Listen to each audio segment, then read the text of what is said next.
Hello all, and welcome to the second video for Chapter 21, where we'll be talking about Mesoamerican society, specifically Mexica society.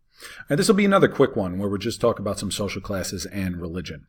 So, Mexica society was very strictly hierarchical. It was tough to move up or down in the society. Chances are that whatever group you were born into, you were also going to die into. And one of the highest classes, and you see this in a number of ancient and classical societies, but it was certainly true for the Mexica, but one of the highest classes were the warriors. Now, all males were looked at as potential warriors. This was a warrior society. Fighting was kind of bred within them.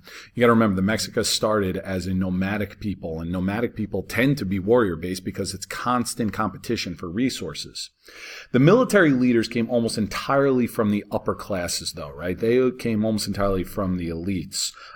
They were given tremendous status and control of government affairs. Even their dress reflected their status. We refer to this as peacocking, very bright, elaborate dresses, feathers. The Aztecs loved using feathers in their, in kind of the use of animals, whether it be birds or jaguars or other type of, kind of fearsome animals.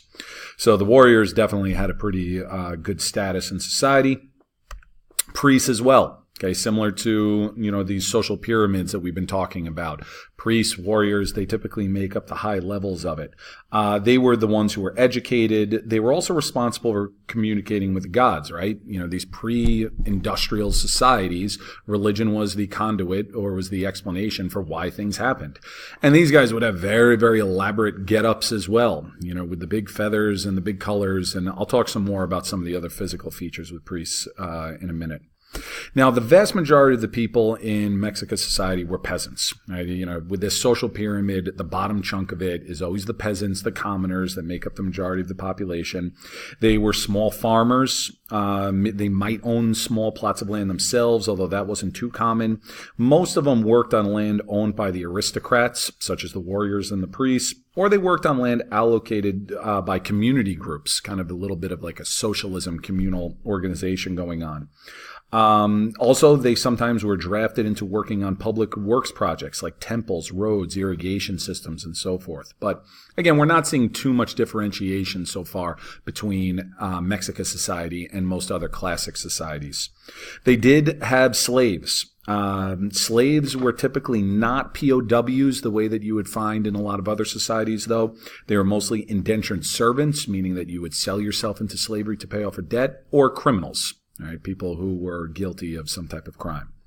There was a middle class. Slaves. A very common feature of the slaves in Aztec society were the collars. Right, they would have to wear the collars while they were enslaved. There was a middle class. This was made up mostly of artisans or craftsmen, people that had some type of skill or trade, and merchants. Now, there was a high demand for luxury items that were both made domestically by the craftsmen or shipped in from foreign lands, so the merchants were responsible for them. So both of these professions could be fairly profitable. Merchants were a little bit more susceptible to changing economic conditions. They could lose their fortune, but it was possible to become fairly wealthy at both of those. And lastly, women, women played almost no role in politics whatsoever, right? This was a patriarchal society. They were not allowed to inherit property, and they were legally under the control of their fathers and husbands. Their main role in life and what they were encouraged to do was to marry and have children, especially male children who would grow up to be warriors. There was a great amount of honor given to the mothers of warriors. So fairly common in what we see in a lot of classical and ancient societies, patriarchal, pyramid-shaped, warriors and priests up at the bottom, small middle class, and then the vast majority are peasants.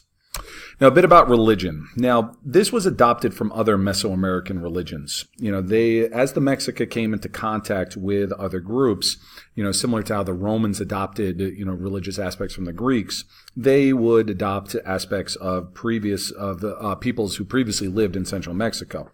And it wasn't just religion, but religion is obviously one of the most noteworthy ones. Now, there are two main gods. Again, I got to make sure I say these slowly. Quetzalcoatl, he was a god of agriculture and arts. And you see him, he was very often referred to as a feathered serpent god. You see him devouring a human.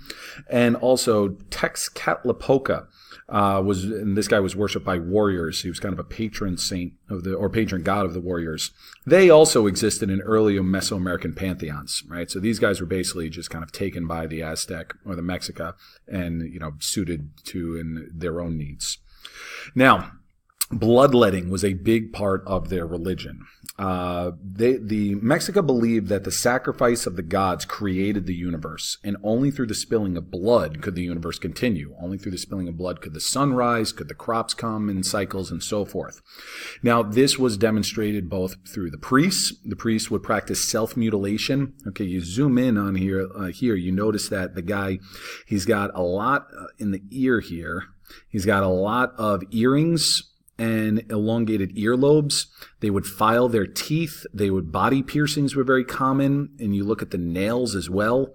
Okay. They would kind of file them into sharp points. It really wasn't about creating this fearsome, monstrous, look, to strike fear into people. It was more about showing that they were willing to sacrifice their own looks and to go through pain and discomfort the way that the gods did for us. And probably the aspect of the Mexica religion that is most well-known and also the most notorious was human sacrifice. It was very, very common among the Mexica, right? It was considered essential for the world's survival. During some religious festivals, they would sacrifice thousands of individuals in a day. And the most common way of sacrificing them was bring them to the top of the temple on the altar, and the priest would make an incision and actually rip the heart out from them. The most successful sacrifice was considered those where you could actually rip the heart out and it would still be beating in the hands of the priest. And then they would just dump them down the steps and bring up another one. Victims were typically criminals or tributary slaves. Occasionally POWs would be thrown up there as well. But as I said, this was a common thing that happened on a weekly basis, and in some big events, you could have hundreds, if not thousands, of people sacrificed up there. All right, so a particularly brutal aspect of their religion. All right, so that's it for social classes. And for the next video, we'll be getting into some states in other parts of the Americas, namely North America and South America.